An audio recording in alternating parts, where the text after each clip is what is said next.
Yahoo! Hello, hello, hello mga masters and mga ka-G!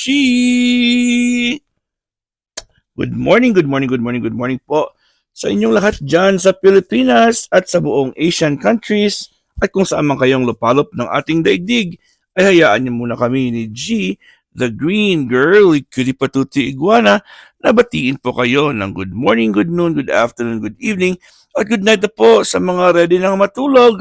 At syempre, welcome na naman po sa ating bagong episode. Another topic na naman tayo kasi tapos na po tayo kahapon sa ating previous topic. Alright, so before tayo mag-start, ako po ay hihingi muna. May I ask for your thumbs up? Please don't forget to like, share, comment, and subscribe. At sa mga present po dito ngayon sa ating live premiere, ay sa ating premiere pala, ay maraming salamat at sana po ay ma-enjoy niyo po ang ating topic na ito. And sa mga nagre-review, nagre-replay po, maraming salamat sa inyong time and effort. Salamat sa malaking tulong po yan. At sa mga hindi po nag-skip ng ads, maraming salamat ulit sa inyo. Okay, so our topic for today is foods that are good sources of water. Ano daw ang mga pagkain na good sources or abundant po ang tubig mismo sa pagkain na yan?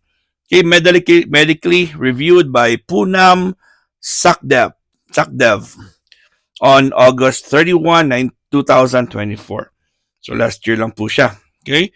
So pwede niyo pong check. You can check the link or the description below. I have the necessary information there because I copied and pasted this on the description below for further understanding. Okay? All right. So number one, ano mga pagkain na very high or may merong tubig? Okay, number one po dito is how much water is in your diet? Yun po yung topic na una. How much water is in your diet? About drinking liquids isn't the only way to stay hydrated. Okay? Hindi lang po ang pag-inom ng tubig ang dahilan para magiging or ang reason ang gagawin natin para po ay tayo maging hydrated. Okay? You typically get about 20% of your water each day from the food. Sa pagkain din po siya ng gagaling mga masters. 20%. You can get even more if you eat certain things. So there are some foods that are higher in water level and water content. And there are benefits to taking in water. Okay? Through food. May mga benefits po, mga masters and mga ka-G, kung kumain tayo ng pagkain na nanggaling po sa ng tubig, uminom tayo ng tubig through sa pagkain. Not just drinking water, but through the food that we eat. Okay? So, G? Okay, my G is very, very... Okay, you absorb it slowly and the nutrition gets... kasi what will happen here is there are benefits in taking in water through food. You absorb it more slowly and get nutrients along the way. So you, from the food na mayroong water content, absorption is slow and you get more nutrients as the process continues. Diba? So ano po yung number 2? Okay, ito po. What are the kinds of food? Number 1, cucumbers. Pepino. Cucumbers. They're 95% water and low in calories. Ang pepino or cucumbers. 95% water and low in calories. They also help fight inflammation and might even slow the aging process. They're great in a salad or as an edible scoop for dish. So parang ginagawa po na parang kutsara, di ba? Ganun ka. Yung pipino yung gagamitin mo instead na kutsara or fork or tinidor.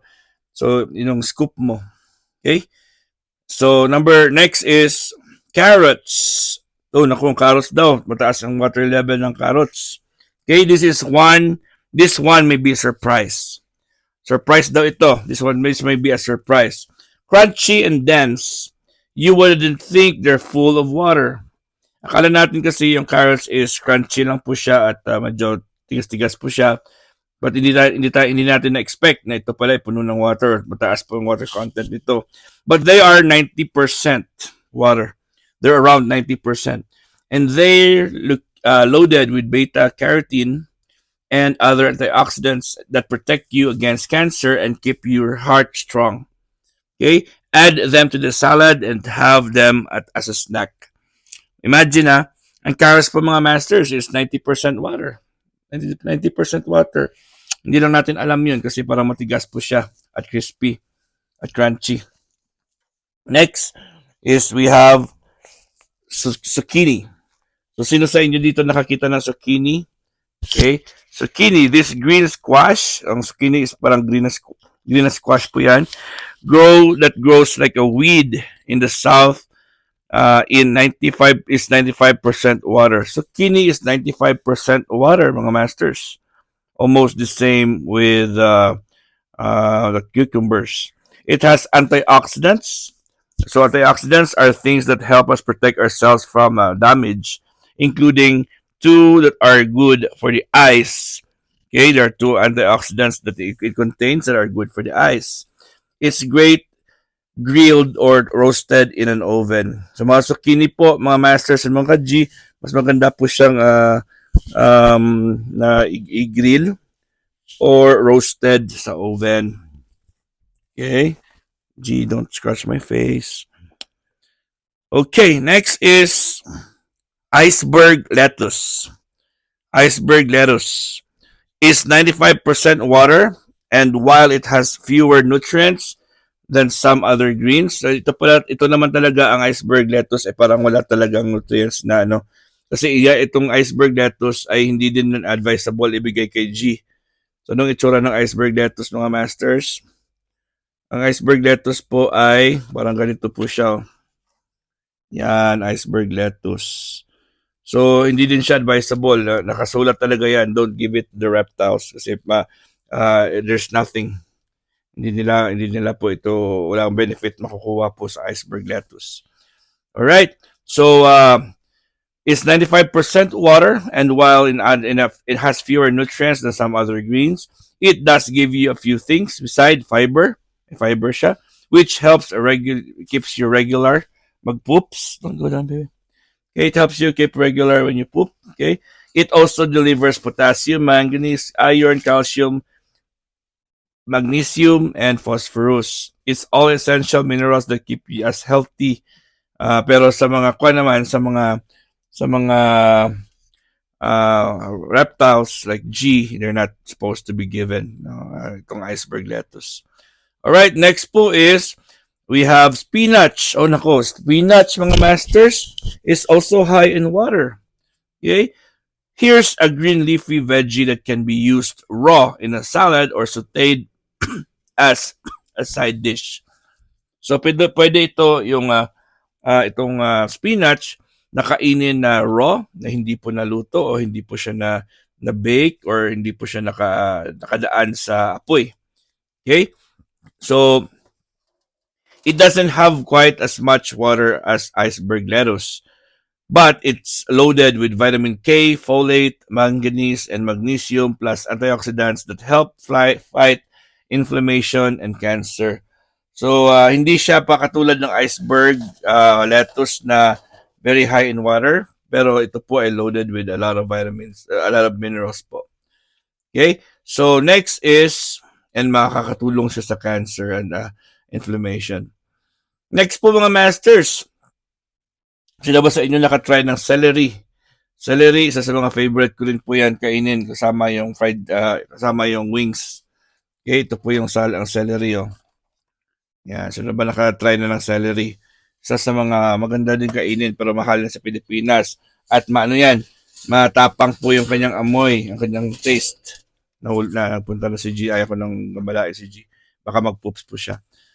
Alright, so celery is a satisfying crunch. It has a satisfying crunch and it's still 95% water. Crispy siya, di ba? Pero water pala siya, 95% pa. It's also low in calories and high in vitamin K, folate, and magnesium. And potassium pala, sorry. It's high in vitamin K, folate, and potassium. Celery. Celery is a good for digestion because it has lots of fiber and helps prevent inflammation in your digestive system. So yung mga gustong kumain po ng celery, yung mga benefits po ng celery. Okay? And then next is we have the cauliflower. Cauliflower. Sino ba nakatry ng cauliflower, mga masters? And mga ka-G. So cauliflower is looks like this. Ayan ang cauliflower. Ayan ang cauliflower. Right there. Okay, so what is a cauliflower? Why? Why cauliflower? You may not have thought of this one, but it has 92% water. Ang cauliflower po ay 92% water. It is also rich in vitamin C, K, and other essentials. And it has other nutrients that may lower cholesterol and protect you against cancer, but don't boil the cauliflower. Roast it to keep its nutrients. Don't boil the cauliflower. Ito mga masters, so don't boil the cauliflower, but instead, it's better to roast it so the minerals will be kept and will be consumed as we eat the cauliflower. Alright, mga masters and mga ka-G, hanggang dito lang po tayo. Maraming salamat po sa inyong full love and support sa pwede dito sa ating G and Daddy Health and Lifestyle Tips. And of course, kakatapos ko lang po na hosting sa ating premiere promotion kagabi sa Team Puyaters. And at ako po ay nag-enjoy talaga. Marami tayong mga friends na umakyat.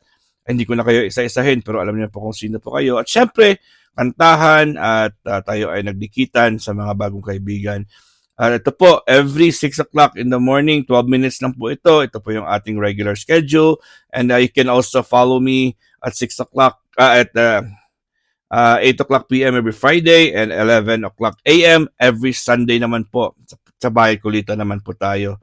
Doon naman ang ating premiere marathon. Alright, so this is G sa baba and Master Worm. Maraming salamat. God is great. Yahoo!